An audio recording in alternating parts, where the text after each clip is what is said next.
Chant 5. Je descendis ainsi du premier de ces cercles au deuxième, qui semble occuper moins de place, mais d'autant plus d'horreur, et dont l'aspect fait peur. C'est là qu'attend Minos à l'horrible grimace. Il se tient à l'entrée et soupèse les fautes. Il juge et il condamne en un seul tour de queue. Chaque esprit qu'on destine aux peines infernales se montre en sa présence et vient se confesser. Et ce grand connaisseur, expert en tous les crimes, considère quel coin de l'enfer lui convient et enroule à son corps sa queue autant de fois qu'il veut que le damné descende de degrés. Les âmes devant lui forment de longues files. Chacun passe à son tour devant son tribunal, déclare, entend son sort et roule vers le fond. Toi qui prétends entrer dans le séjour des peines, cria vers moi Minos, dès qu'il m'eut aperçu, interrompant soudain son misérable office.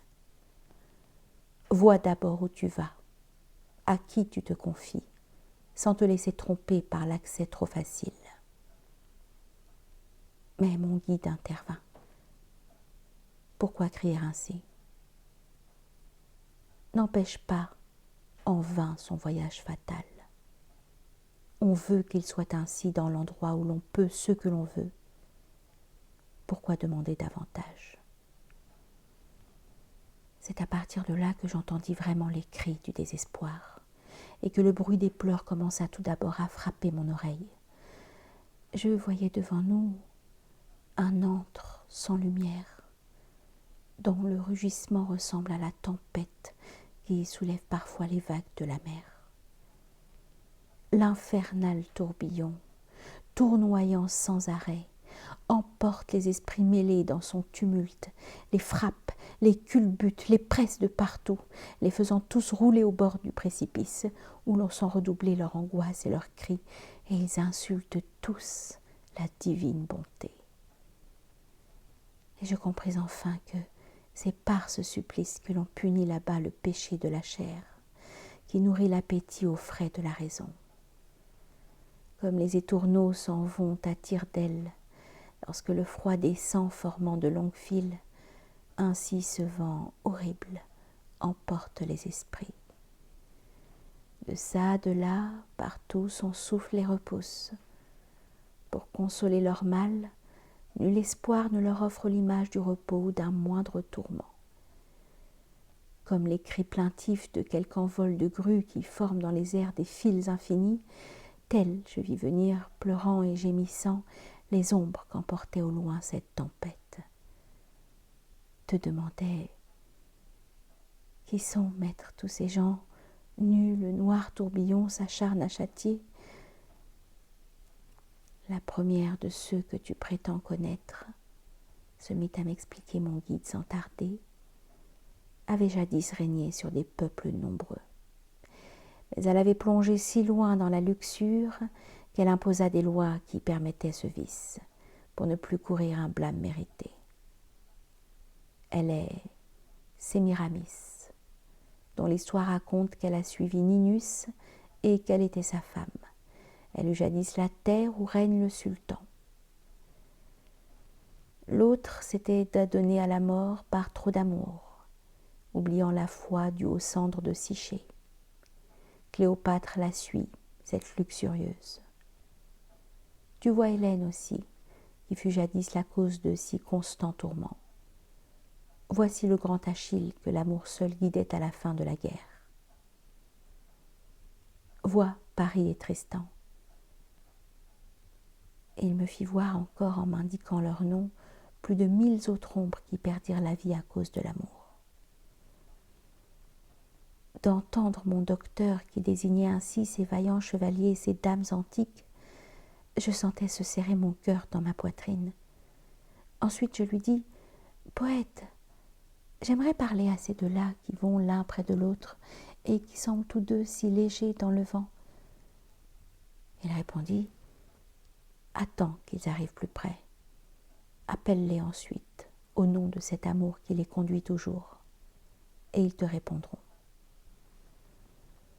Aussitôt que le vent les eut poussés vers nous, je leur fis signe et dis « Âmes inconsolées, parlez-nous un instant, si rien ne l'interdit. » Et comme vers le nid se pressent les colombes qu'appelle le désir, les ailes déployées plutôt que par leur vol, par l'amour emporté du groupe de Didon, tels ils se séparèrent et s'en vinrent vers nous à travers l'air infect, forcés par le pouvoir de l'appel amoureux. Ô gracieux esprit, si plein de courtoisie, qui nous vient visiter au sein de ces ténèbres, nous dont le sang jadis avait souillé le monde, si nous étions amis du roi de l'univers, nous le supplierons qu'il te donne la paix pour t'être apitoyé sur nos cruels tourments. Dis-nous ce que tu veux écouter ou parler, car nous t'écouterons et nous te parlerons, si le vent veut tenir le repos qu'il promet. La terre où je naquis est une ville assise au bout de cette plage, où le pot vient mourir, ou mieux trouver la paix avec ses tributaires. Amour qui vite prend dans les cœurs généreux, séduisit celui-ci grâce à ce beau semblant que j'ai perdu depuis si douloureusement. Amour qui fait autant d'aimer que d'amoureux, vint enflammer si fort mon cœur pour celui-ci qu'il est, tu le vois bien, loin de m'abandonner. Amour nous conduisit vers une seule mort. Qu'un attend celui qui nous quitta la vie. Et ce fut sur ces mots que son discours prit fin. Pendant que j'écoutais ces âmes tourmentées, je baissais le regard et je restais muet. Mais le poète dit « À quoi donc penses-tu »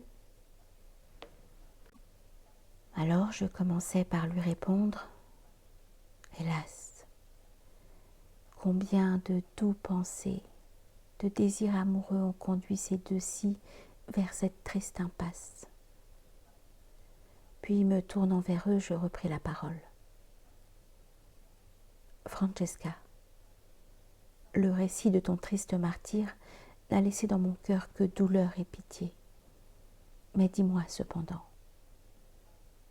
au temps des doux soupirs, comment, par quels moyens l'amour vous permet-il de comprendre les deux vos passions naissantes ?»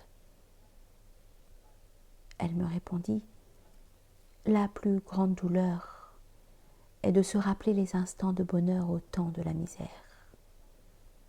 Et ton docteur le sait. Cependant, si tu veux savoir les origines de notre affection, je veux bien te les dire, même s'il me fallait pleurer en racontant. Un jour, nous avons pris du plaisir en lisant de Lancelot, qui fut esclave de l'amour. Nous étions seuls tous deux et sans aucun soupçon. Souvent, notre regard se cherchait longuement durant notre lecture, et nous devînmes pâles. Pourtant, un seul détail a suffi pour nous perdre. Arrivé à l'endroit où cette belle bouche était baisée, enfin par cet illustre amant, celui-ci dont plus rien ne peut me séparer, vint cueillir en tremblant un baiser sur mes lèvres. Le livre et son auteur furent mon galop, et pour cette fois-là, la lecture a pris fin.